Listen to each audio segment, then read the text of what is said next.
Here's a question we almost never ask ourselves. Not what have you learned to say, but what have you learned to keep?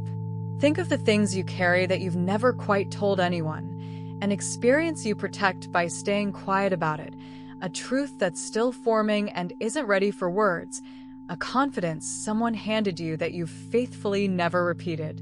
In a world that treats every feeling as something to post and every story as something to tell, we've almost forgotten that keeping something can be an act of care, that discretion is a kind of wisdom, not a kind of hiding. Tonight the sky leans right into that. The moon is a waning gibbous. August 3rd, 2026, about 75% lit now, drawing deeper into a retreat, softening steadily toward the dark. And the sun sits in gate 33, the gate of retreat, in its fourth movement, the movement of dignity. Yesterday, this same gate asked you to share what you learned. Tonight, it completes the picture with the other half of wisdom, knowing what to keep. This is your moon letter for the things you hold, quietly, with care. Let's open it. Look up tonight, and she's a waning gibbous, about 75% lit, clearly past full, deeper now into her long journey back toward the dark than she was even a night ago. Watch what she's doing. She's giving her light still, yes, but she's also drawing steadily inward, letting more of herself return to shadow each night, quietly withholding a little more, keeping a little more to herself. And that's not a loss. That's the natural, dignified movement of the retreat. Not everything stays lit, not everything stays on display. Some of her turns back to dark, and she lets it, without apology. Notice she doesn't announce it. She doesn't explain why she's dimming or narrate her own retreat. She simply, gracefully, keeps more of herself in shadow as she goes. That's the perfect image for tonight, because the moon is showing you that there's a dignity in what recedes from view, that keeping part of yourself quiet, unlit, private, isn't secrecy or coldness. It's the same wisdom she practices every single month, giving what's meant to be given and quietly keeping the rest. Tonight, she models the graceful art of the retreat that knows how to hold its own.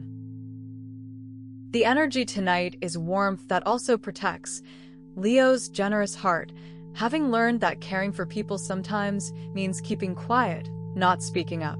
All cycle Leo has moved through its arc.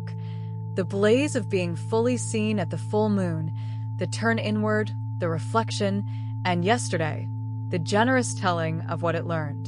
Tonight, Leo matures one more step into something quieter and, honestly, rarer. Because there's a version of warmth that pours everything out, tells every story, shares every feeling, and it can be lovely, but it can also overwhelm, expose, and sometimes betray. And then there's a deeper warmth, the warmth that knows when to hold. The friend who could tell your secret and simply never does. The heart big enough to carry something for you without needing to set it down in front of others. That's Leo at its most protective and dignified, the lion that guards rather than performs. So tonight's energy invites you to bring that guarding warmth forward. Not to go cold, not to shut down, not to hoard, but to notice where your care is best expressed by keeping something safe and unspoken. The most loving thing you do tonight might be the thing you choose not to say.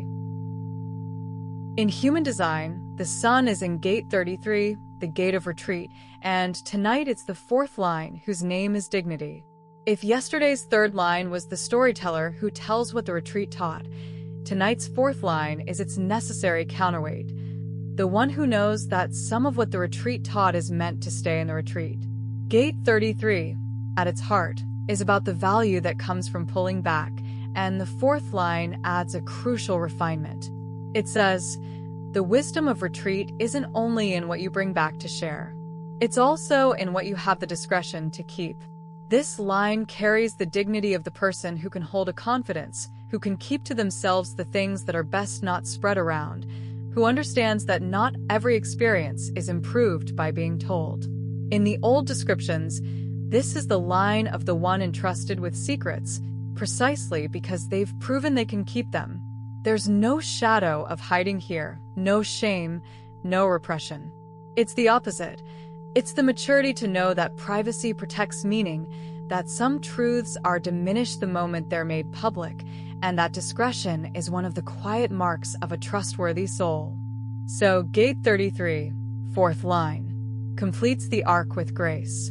You retreat, you reflect, you share what's meant to be shared, and then, with dignity, you keep what's meant to be kept. Both halves are wisdom. Tonight is the second half. So, let's understand why not everything is meant to be shared, why the instinct to tell everything, however honest it feels, isn't always the wise one. The first reason is that some experiences lose their meaning the moment they're told. There are things that are sacred precisely because they're private, a quiet moment that moved you, a small grace nobody witnessed, an inner shift that's real but fragile. Say it out loud, package it for an audience, and something in it can deflate. It becomes a story, a performance, a thing you did instead of a thing that happened in you. Some experiences want to be kept whole, and keeping them quiet is how you honor them. The second reason is that what's still forming needs privacy to finish forming. A new understanding, a tender hope, a decision you're only beginning to make. These are like seeds under the soil. Dig them up to show everyone, and you interrupt the very process that would let them grow. Wisdom knows the difference between what's finished and ready to be offered, and what's still becoming and needs the dark a little longer. Not everything is ripe. Some of what you're carrying should stay underground for now. The third reason is gentler but important. Not every feeling is content. We live in a moment that quietly pressures us to turn everything into something, every mood a post, every struggle a story, every private ache a caption. But some feelings are just yours. They don't need an audience, a like, a witness. They're allowed to simply move through you, felt and unshared, complete without ever being seen. Letting a feeling be private isn't suppressing it. It's trusting that it counts even when no one else knows about it. And the fourth reason ties it together. Discernment about what to keep is wisdom, not secrecy. There's a real difference between hiding, which comes from fear and shame, and keeping, which comes from discernment and care. Hiding says I can't let them see this. Keeping says this is mine to hold, and I choose to. One is a cage, the other is a kind of dignity. Tonight isn't about becoming closed or guarded. It's about growing the discernment to know which things are meant to be given away and which things are meant, with love, to be kept. But there's a second half to discretion, and it's the one that touches other people. Holding a confidence is a quiet gift, and being someone who can do it is rarer than we admit. Think for a moment about what it feels like to be truly able to trust someone, to tell them something fragile and know, deep down, that it's safe with them, that it will not resurface later as gossip or a story told at your expense. That feeling is precious, and it's becoming rare. So, let's honor what it actually asks of you. First, being trustworthy with fragile things is one of the most valuable qualities a person can have. Anyone can share. It costs nothing to pass a story along, but to receive something delicate and simply hold it, to be a safe place where someone's truth can rest, that's a discipline, and it makes you someone people can genuinely lean on. In a world that leaks, be a person who doesn't. Second, and this is the heart of it, what someone told you in trust was never yours to pass on. When a person confides in you, they're not handing you material. They're handing you a piece of themselves on loan, trusting you to keep it as they would. Repeating it, even lightly, even as a fascinating little aside to someone else, quietly breaks that trust. The dignity of the fourth line is knowing, without needing to be told, that other people's secrets are simply not yours to spend. Third, notice the effect it has. People relax around a person who doesn't leak. There's a particular ease that comes over people when they sense, correctly, that you're not collecting their words to redistribute, that what's said around you stays with you. They breathe out. They tell you the true things. Your discretion becomes a kind of shelter that others can rest inside, And that shelter is one of the deepest forms of friendship there is. And fourth, the one that reframes the whole thing. Discretion is how you keep others safe, not just yourself. We often think of privacy as protecting our own image, but the fourth line's dignity is bigger than that. It's protective of everyone in your care. The confidence you keep protects your friend. The story you don't tell protects someone's reputation, someone's healing, someone's still forming life. Your quiet is a form of guardianship. So being someone who keeps things isn't cold, and it isn't small. It's one of the most generous things you can be, a person in whose company fragile truths are safe. So, how do you actually practice discretion tonight? Simply, and without turning it into coldness? 3 quiet moves. First, notice the urge to tell, and let it pass unspent. Sometime today or tomorrow you'll feel it. The little pull to share something, to report a feeling, to pass along a piece of news that isn't quite yours, to fill a silence with someone else's story. Just notice it. You don't have to obey it. Watch the urge to tell rise, and simply let it pass through you without acting on it, the way the moon lets part of herself return to dark. You'll be surprised how much of what we say only because the impulse was there, and how much peace there is in letting some of it go unspoken. Second, ask one clean question. Is this mine to share, or someone else's to hold? This single question sorts almost everything. If it's your own experience freely given, you can choose to offer it or keep it as you like. But if it came to you in trust, if it belongs to someone else's story, if telling it would spend something that isn't yours, then the answer is clear, and the dignity is in keeping it. Let that question be your quiet filter tonight. Third, protect what's still tender by keeping it close a while. Is there something in your own life right now that's new, fragile, only beginning, a hope, a plan, a shift? Consider not showing it to everyone just yet. Not out of secrecy, but out of care, the way you'd shelter a small flame from the wind until it's strong enough to stand the open air. Let it finish forming in the quiet. And here's the gift hidden in all of it. As you keep these things, your own tender beginnings, other people's trusted words, the feelings that are simply yours, you'll feel something settle. A kind of inner fullness that doesn't need to be seen to be real. The dignity of a person who holds their own life with care and holds others' lives with honor, and lets some things stay sacred simply because they're yours to keep. Here is your ritual for the things you keep, a quiet counterpart to yesterday's ritual of telling. When the evening settles, step outside and find her. The waning gibbous moon, about 75% lit, drawing deeper into her retreat, gracefully letting part of herself return to shadow without apology or announcement. Let her model it for you.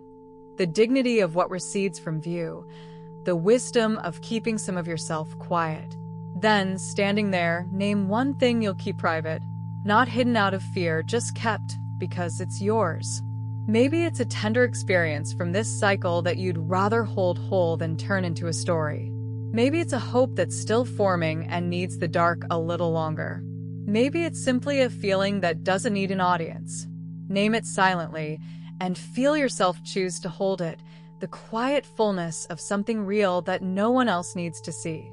Next, name one confidence you'll protect, a piece of trust someone handed you, a story that belongs to somebody else, a secret that isn't yours to spend.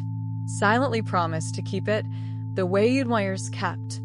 Feel the dignity in that, in being a safe place where fragile things can rest. And then let both of these settle over you like the moon's soft, receding light. The private thing you hold, and the trust you protect. Notice there's no loss in it, only a kind of quiet strength, the strength of a person who knows that not everything has to be shown to be real, and not everything shared to matter. Let the cycle come to rest here, complete in both its halves, what you gave away and what you kept, and walk back inside carrying your quiet, whole and dignified and yours. So, let this be the letter you keep from tonight. Not everything you know is meant to be spoken, some of it you hold quietly with care. The waning moon lets part of herself return to the dark each night, without apology, keeping what's meant to be kept, and there's a dignity in that you're invited to share. Some experiences lose their meaning the moment they're told. Some truths are still forming and need the quiet a little longer, and some words were never yours, but were handed to you in trust to keep safe. To know the difference, to discern what's meant to be given away and what's meant, with love, to be held, is one of the quiet marks of a wise and trustworthy soul. This isn't about going cold or closed. It's about the maturity that knows keeping can be an act of care. Care for your own tender beginnings, care for the people who trusted you, care for the sacred things that are diminished the moment they're made public. So tonight, hold something. Let one private thing stay yours. Let one confidence stay safe. And feel the fullness of it, real, unseen, and complete. You don't have to show everything to be whole. Some things you keep, and the keeping is its own quiet dignity. Thank you for holding what's yours to hold tonight, and for letting this gate come full circle, what you share and what you keep. A new letter from the sky arrives every single day, and soon the moon will empty all the way to dark and a new cycle will begin. A fresh new moon, a blank page, a place to start again. Until then, keep what's meant to be kept, protect what was trusted to you, and walk gently.